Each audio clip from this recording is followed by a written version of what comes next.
اب وہ آ گیا شفاعت کا مسئلہ. پہلے تو یہاں پر نوٹ کیجئے کہ انداز کیا ہے. من ذا الذی یشفع عنده الا باذنہ، کون ہے وہ جو شفاعت کی جرات کر سکے اس کی جناب میں مگر اس کی اجازت. پہلا انداز جو ہے وہ بڑا پھر چیلنجنگ ہے کون وہ جو یہ سمجھتا ہو کہ اسے یہ اختیار حاصل ہے، جو سمجھتا ہو کہ اسے وہ زور حاصل ہے، وہ قوت حاصل ہے کہ اس کی بنا پر اس کی سفارش مانی جائے. کوئی نہیں ہے اس کائنات میں. کتنا بات ہے. من ذا الذی یشفع عنده، کون ہے وہ جو شفاعت کر سکتی ہے اس کی جناب الا باذنہ. استثناء آ گیا، ہاں اس کی اجازت. اب اس کو نوٹ کر لیجئے کیونکہ ہمارے ہاں یہ مسئلہ ہے، بڑا اختلافی مسئلہ ہے. اس کی حقیقت کیا ہے؟ دیکھیے، پہلی بات تو میں نے آپ سے عرض کی کہ 3 دفعہ کی ایبسولوٹ نیگیشن کے بعد، کیٹیگوریکل نیگیشن کے بعد جہاں اس بات آیا 3 دفعہ وہ میں گنوا چکا ہوں. سورہ بقرہ کا 6واں رکوع، سورہ بقرہ کا 15واں رکوع، پھر اس سے ایک آیت پہلے لا خلۃ ولا شفاعۃ پھر آیا. اور پھر یہاں بھی انداز جو ہے بڑا پرجلال، من ذا الذی یشفع عنده الا. استثناء جو ہے اس کو بمقابلہ اس نفی کے ذرا اگر تولیں گے تو یہ بہت کمزور ہے اس کیٹیگوریکل ڈینائل کے مقابلے. نمبر 2، باذن نہیں. اصل میں شفاعت کہتے کسے؟ شفا کہتے دوہری 6 وتر والشفع والوتر. یہ وتر جو ہے 3 نمازیں ہم پڑھتے، 3 رکعت پڑھتے وتر ہے، اور 2 پڑھتے ہیں. یہ شفاع یہ ہے کہ کسی کی درخواست کے ساتھ آپ بھی اپنی درخواست شامل کر کے اسے دوہرا بنا دیں. کوئی شخص معافی مانگ رہا ہے اللہ سے، اے اللہ مجھے معاف فرما دے، اللہم اغفر لی. آپ بھی کہیں اے اللہ معاف فرما دے، اللہم اغفر لہو. یہ شفاعت ہے. زندگی میں شفاعت ہوتی ہے، ہم کرتے ہیں، مردوں کے لیے کرتے ہیں، زندوں کے لیے کرتے ہیں. تو شفاعت کس معنی میں کہ دعا کی جائے، اے اللہ اس کو معاف فرما دے، اللہ اس پر رحم فرما. کوئی شخص اپنے لیے رحم مانگ رہا ہے، ہم بھی دعا کریں. البتہ دعا میں فرق ہوگا. کہیں کسی کے لیے نبی دعا کرے، جیسا کہ قرآن مجید میں آتا ہے کہ یہ منافق لوگ اگر جب ان سے خطا ہو گئی تھی، اگر یہ حاضر ہوتے حضور کی خدمت میں اور وہ خود بھی اللہ سے استغفار کرتے، واستغفر لهم الرسول، اور رسول بھی استغفار کرتے، تو اللہ وجد اللہ توابا رحیما، تو وہ پاتے کہ اللہ تو توبہ کو قبول فرمانے والا اور رحم فرمانے والا. تو گویا کہ زندگی میں بھی حضور شفاعت فرماتے تھے کہ اللہ تیرا یہ بندہ اپنی خطا مان رہا ہے، اے اللہ تجھے معاف فرما دے. بس اوقات ایسا ہوتا تھا میں نے معاف کر دیا، اللہ تو بھی معاف کر. کیونکہ جو خطا ہوتی تھی ظاہر بات ہے وہ کسی دین کے معاملے میں ہوتی تھی، اور حضور چونکہ اس وقت کی جو جد و جہد ہو رہی تھی اس کے قائد تھے، تو گویا کہ وہ ان کے خلاف ایک بات جا رہی ہے، تو میں نے بھی معاف کر دیا، اللہ تو بھی معاف فرما دے. یہ شفاعت قیامت میں بھی ہوگی، البتہ 2 اذن اس کے ساتھ شامل ہیں. جو شفاعت کرے اسے اجازت ملے کہ ہاں تم شفاعت کر سکتے ہو. جس کے لیے سفارش کی جا رہی ہو اس کے لیے بھی ایکسپریس پرمیشن ملے، اس کے لیے کر سکتے. یہ 2 طرفہ اذن مختلف مقامات پر قرآن مجید کے اگر آپ کا جائزہ لیں گے تو ایک اذن نہیں ہے. اللہ کا اذن اس بندے کو کہ تم سفارش کر سکتے ہو، اس بندے کے لیے. یہ دونوں چیزیں اذن میں شامل ہیں. اب سوال پیدا ہوتا ہے جب ان ساری باتوں کی کوئی اپنی توجیہ بھی کرنے کی کوشش کرتے ہیں کہ پھر شفاعت کا فائدہ کیا ہے.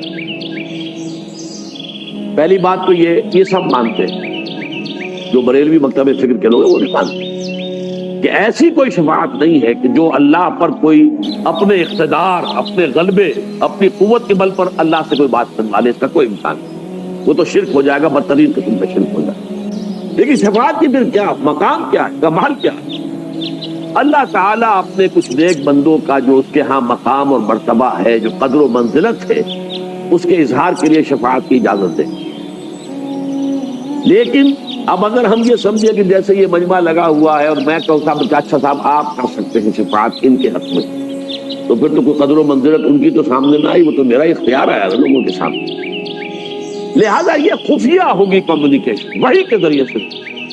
وحی کسے کہتے ہیں؟ الاعلام بالخفاء والسرعہ، ہوگی اندر، لیکن یہ کہ لوگوں کے سامنے یہی آئے گا کہ انہوں نے ان کے حق میں سفارش کی ہے، اللہ نے منظور کر لی ہے، ان کا اللہ کے ہاں مقام ہے، رتبہ ہے، ان کا پایا ہے. ان کی قدر و منزلت، اس طریقے سے ان بندوں کی قدر و منزلت کا اظہار ہو جائے گا پبلک کے سامنے علی رؤوس الاشہاد۔ بس اس میں یہ باریک فرق جو ذہن میں آ جائے تو ساری گتھی کھل جاتی ہے، حل ہو جاتی ہے، کہ اس میں یہی ہے کہ یہ اجازت جو ہے یہ اعلانیہ نہیں ہوگی، یہ اجازت مخفی ہوگی، الاعلام بالسرعۃ والخفاء، اور اس کے ذریعے سے اللہ تعالیٰ جو ہے، لیکن آپ کے لیے یہ عقیدہ رکھنا لازم ہے کہ کوئی شفاعت نہیں کر سکے گا وہاں بغیر اللہ کی مرضی کے، اور کسی کے حق میں شفاعت نہیں کی جا سکے گی جس کے لیے اللہ کی مرضی نہ ہو۔ اگر ان دونوں لیمیٹیشنز کے بغیر آپ نے شفاعت کا کوئی تصور ذہن میں رکھا تو یہ گمراہی کی بنیاد بن جائے، پھر آپ کا تکیہ اس شفاعت پر ہو جائے۔ اور آپ کو معلوم ہونا چاہیے اصل شرک کی بنیاد، خاص طور پر جو عرب میں مشرکین تھے، ان کی شرک کی بنیاد تو شفاعت باطلہ کا تصور تو تھا۔ وہ یہ تو نہیں کہتے تھے کہ لات اور عزا اور منات نے جو ہے کائنات اور زمین کو پیدا کیا ہے، معاذ اللہ۔ قرآن میں بار بار آتا ہے وَلَئِن سَأَلْتَهُم مَّن خَلَقَ السَّمَاوَاتِ وَالْأَرْضَ لَيَقُولُنَّ اللَّهُ۔ اے نبی اگر آپ ان مشرکوں سے پوچھیں گے آسمان اور زمین کس نے پیدا کیے، یہ کہیں گے اللہ نے پیدا کیے، اور کس نے کیے؟ لات نے، عزا نے، منات نے، کس نے بھی پیدا نہیں کیے۔ ان کا مقام کیا تھا؟ وہ کہتے تھے یہ اللہ کی بیٹیاں ہیں، اللہ کی لاڈلی، اور یہ شفاعت کریں گی ہماری، اور اللہ اس کی شفاعت کو رد نہیں کر سکے گا۔ پیاری بیٹی آپ کے پاس آئے، اور مجھے اس پر بھولتا نہیں یہ واقعہ، حضرت فاطمہ رضی اللہ تعالیٰ عنہ، لخت جگر، نور چشم، محمد رسول اللہ کا صلی اللہ علیہ وسلم، اتنی محبت آپ کو تھی آپ اندازہ نہیں کر سکتے، اتنا احترام کرتے تھے کہ حضرت فاطمہ آتی تھی تو آپ کھڑے ہو جاتے تھے، اور پھر جو اپنی چادر ہوتی تھی وہاں انہیں بٹھاتے تھے حضرت فاطمہ، بہت ہی محبت۔ اور وہ لاڈلی اور محبوب بیٹی آئی ہے، ابا جان دیکھیے یہ میں چکی پیسنے کی وجہ سے یہ میرے ہاتھوں میں گٹے پڑ گئے، دیکھیے میں کنویں سے خود پانی لاتی ہوں مشکیزہ اپنے کندھے کے اوپر، تو یہاں پہ بدی پڑ گئی ہے، نشان پڑ گیا۔ ابا جان اب تو عام لوگوں کے ہاں بھی بڑی سہولتیں ہو گئی ہیں، بڑی فراوانی ہے، اب تنگ دستی کا دور ختم ہو گیا، غزوہ خیبر کے بعد ایک دم بڑی خوشحالی آ گئی، تو ابا جان مجھے بھی کوئی غلام، کوئی کنیز عطا کر دیجیے تاکہ مجھے میرے کام میں کوئی ہاتھ بٹائے، اور کوئی دولت نہیں مانگی تھی، ایک معاون، ہیلپر۔ فرمایا نہیں بیٹی یہ چیزیں ہمارے لیے نہیں، میں تصور نہیں کر سکتا کیا بیتی ہوگی حضور کے قلب پر۔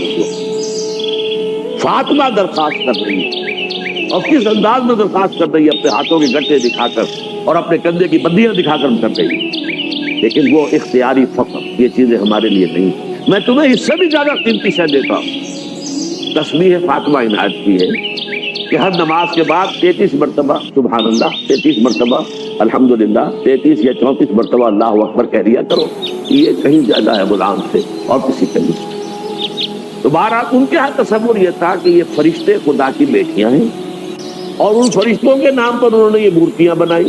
عزا، عزا عزیز کا مؤنث ہے، لات الہ کا مؤنث ہے، لات الہ کا مؤنث لات ہے، اور عزا عزیز کا ہے، جیسے کبرا اکبر کا العز العزا، اس طریقے سے ان کی یہ دیویاں ہیں، اور یہ کہتے تھے کہ ہؤلاء شفعاؤنا عند اللہ، اصل میں یہ جو دیویاں ہیں جنہیں ہم پوچھتے ہیں یہ ہماری سفارش ہی ہوگی اللہ سے۔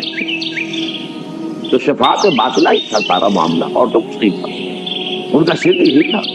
وہ یہ نہیں سمجھتے تھے کہ کائنات کے خالق جو ہے یہ لات، عزا، منات، قبل جو ہے یہ کائنات کے خالق تو صحیح سفارشی ہے، لیکن ان کی سفارش رد نہیں کی جا سکتی۔ تو یہ تصور جو ہے اگر کسی درجے میں بھی ہے تو اسے ذہن سے نکال دیجئے۔ ہاں اس بات ہے اللہ اپنے کچھ مقرب بندوں کا مقام ظاہر کرنے کے لیے خفیہ طور پر انہیں اجازت دے گا، اور ان کی بھی صراحت کر دے گا کہ کس کے حق میں شفاعت کر سکتے ہیں۔ اچھا یہ بھی نوٹ کر لیجئے کس کے حق میں شفاعت ہو سکتی ہے، اس کی مثال کیا ہے، دنیا میں بھی ہے مثال، اگرچہ وہ اسلامی اصول کی روح سے تو غلط ہے۔ آج کل جو ہوتا ہے معاملہ مرسی اپیل کا، کوئی قتل کا مقدمہ ہے اور ایک قاتل جو ہے ثابت ہو چکا ہے اس نے قتل کیا ہے، کولڈ بلڈڈ مرڈر ہے، اور اس نے واقعتاً قتل کیا ہے، اور پھر یہ کہ اس نے اپیل کر دی، سیشن سے بھی بات ہوئی ہے، اور ہائی کورٹ، سپریم کورٹ، اس کے بعد ابھی اسے ایک رائٹ آف اپیل ہوتا ہے to the head of the state. اب ہیڈ آف دی اسٹیٹ کو جو اختیار آج کل دیا اسلام میں نہیں ہے یہ، لیکن میں تو آج کل کی مثال سے بات سمجھانا چاہ رہا ہوں۔